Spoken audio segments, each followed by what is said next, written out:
Hey, what's going on guys? JayzTwoCents here, and with your favorite top tier graphics card launch, there is always the inevitable custom PCB versions of all your favorite graphics cards. Doesn't matter if it's AMD or NVIDIA.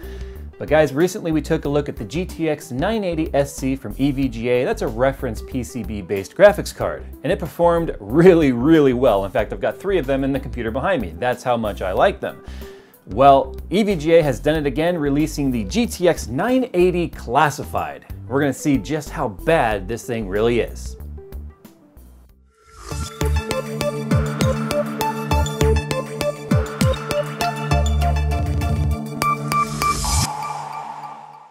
With its improved radiator support and legendary noise optimization, the new Define R5 from Fractal Design is a PC builder's dream come true. Click the link in the description to learn more.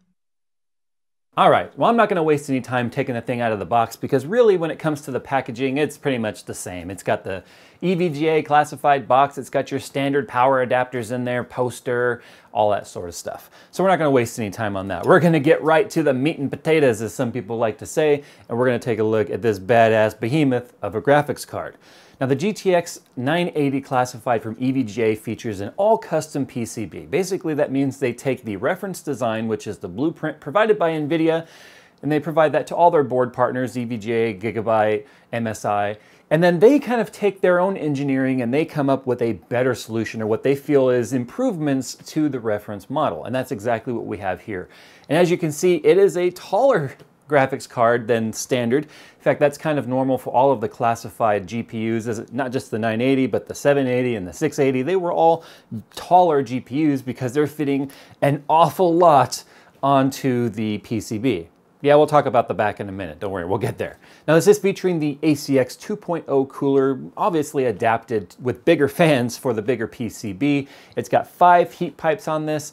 It is a monster. The entire length of the card, as you can see, is a heatsink. This thing is designed to stay as cool as possible. And one of the reasons for that is because this thing is running a 14-phase power delivery system. All digital power delivery, 14 phases, meaning overclocks on this thing should be higher than the typical SC model. They should be a lot higher than I'm getting with the graphics cards in Skunkworks. Now, as I mentioned, this thing is an all custom PCB, so that means they've got all high quality capacitors on this, chokes, VRMs, everything on this is basically top tier shelved. And if EVGA did their job, then this would also be a pretty well binned GPU in this thing, meaning we should also get much higher overclocks than the standard model, because if we're not, then really, what's the point? When it comes to RAM, this is the standard 4 gigabytes. There's no custom 8 gigabyte version of this yet. We'll probably see one of those in the future, but it's still 8 gigabytes. Now, when it comes to the aesthetic on this thing, it's got aluminum decals on here. Unfortunately, it's got the red accenting. I'd really like to see EVGA get away from red. That way, this is appealing to more themed builders. If people are going with a blue theme or a yellow theme or something, the red is just not gonna do it. So if you just made it black the thing out, like classified, you know, top secret, black ops. I mean, black kind of goes if you ask me, but whoever's making those aesthetic decisions at EVGA seems to really have a hard-on for red. Oh well. If you like the red, there you go. If you don't, color clash maybe. As you can see, no backplate. I kind of think I'm always gonna knock EVGA for not putting backplates, especially on the top tier cards. Why? Because all of your competitors are. All of your competitors are putting a backplate on this thing. And I know you guys sell one separately, but when this card is already at the time of filming $700, $20 backplate, I mean, that's just a couple of cents to you guys. Put it on. Jacob, make it happen. Put EVGA backplates on this thing. That's what's gonna really set you apart. All right, enough of the complaining. That's really the only complaint I had about this card, other than the extra height, depending on the size of the case you're putting this thing in, might not fit. All right, enough about that. Enough babbling. Let's go ahead and benchmark this thing and see how well this thing is performing. You're gonna notice in some of the benchmarks, I'm gonna put it up against the 980 SC, and some I'm not, because some of the benchmarks I'm using I did not have available at the time that I did the 980. And now that they're water cooled over here, I can't exactly yank them out and put them over here on the test bench to get an apples to apples comparison. So some will be against the 980 SC, some will just be standalone versions or benchmarks for this card. So go ahead and cue that transition and let's do it. Transition.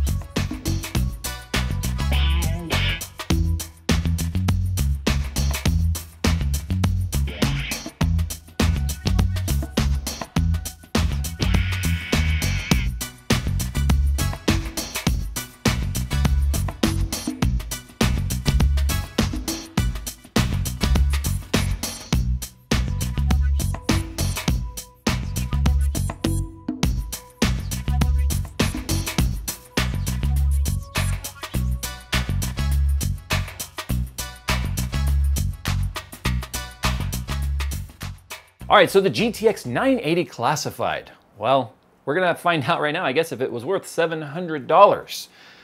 Yeah, that's so expensive, but you know, there are people out there like myself who do like to dabble in top tier stuff, and this is certainly something you need to consider. Now, when it comes to performance, I did not benchmark this against the GTX 980 SC because at the time that I did that video, you can check it out here if you guys haven't seen that video already, I did not have 1440p or 4K available. I obviously benchmarked this and those because this is not a 1080p card. Even at 144 Hertz, I still think this card is really tailored towards that 1440p and higher resolution. But the 980 was not benchmarked at those classified, or at those resolutions, therefore I could not put these two against each other. And since they're now water-cooled and sitting in skunkworks, I can't exactly pull one out, put the air cooler back on it, and benchmark it against this thing for the sake of apples to apples. It's just not worth it. You have to check out some other benchmarks if you guys really want to compare. Anyway, when it comes to the performance of this thing, it absolutely dominated. It has dominated every card I have ever reviewed in here, including that 290X I took a look at a few weeks back. This is by far the single fastest GPU on the market. Now, there are other custom PCBs, obviously, but the GTX Classified just offers so much. I mean, it's got 3 BIOS on here, a standard BIOS, an OC BIOS, and an LN2 BIOS. I actually got my best overclocks on the OC BIOS, not the LN2. They've all got different custom fan curves that they unlock, different boosts that they'll boost up to. That's a GPU boost. It's so funny. I don't like that boost thing. I sound like talking about Fast and the Furious or something. But anyway, the ACX 2.0 cooler on this did fantastic. It never got hotter than 78 degrees Celsius in an open test bench, mind you. It might have gotten up into the 80s in a closed case depending on your airflow, so keep that in mind. But the cooler itself, with no other bottlenecks in terms of cooling, kept this thing at 78 degrees Celsius. Fantastic job. In fact, the VRMs and the chips stayed nice and cool because this does have a cooling plate that runs the entire PCB, giving nice heat dissipation for all of those components as well. Now, it does take 2 8-pin powers. I forgot to mention at the beginning of the video, it is dual 8-pin. But what's cool is it has not only the triple BIOS, but it also has voltage readouts on here. So if you want to verify what the voltage readout is, not count on software, you can do that. Now, EVGA, with their blessing, did give me some links to both overvoltage software as well as custom Kingpin BIOS. What's interesting, this GPU was actually less stable with more voltage. So it means I couldn't even get the overclocks that you guys saw in these benchmarks running the custom BIOS. So that just goes to show not all GPUs or CPUs actually scale better with more voltage. Sometimes you lose stability depending on the ASIC quality of the GPU. Now this one here, I don't know if it's just a golden sample. It actually was a retail sample. This was not sent from engineering. This was basically taken off a retail shelf. So this gives me a really good example of what the general consumer is going to be doing. Now, overclocking on this thing, I was able to achieve over 1600 megahertz. That is massive. Some people on water were actually achieving 1700 on these bad boys with super voltage being pumped into it. I don't know how that would have done on this card, but over 1600 on air at those temperatures. That is fantastic. Now, I've got to say too, though, the custom BIOS on this thing, as I mentioned, did not like giving me more voltage. In fact, I lost stability. In fact, what I found to be the most stable and powerful combination of RAM and voltage on this thing when it comes to the GPU, or RAM and GPU speed, was 1580 megahertz with 8000 megahertz RAM. So I slowed down the GPU slightly and sped up the RAM a shit ton, and I got a lot more stability and a lot more speed. If I was to slow the RAM down and speed up the GPU to find where it was stable, max stable GPU, I couldn't run the RAM as hard, and my scores were actually lower. So it also goes to show that GPU core speed is not the end-all be-all when it comes to performance. So you guys, if you're doing overclocking, you've got to find that stable medium between the two. Now, I love everything about this card, except for the red, although it matches the test bench very nicely. If you guys are building a blue build or a gold build or a white and black build, the red is going to clash.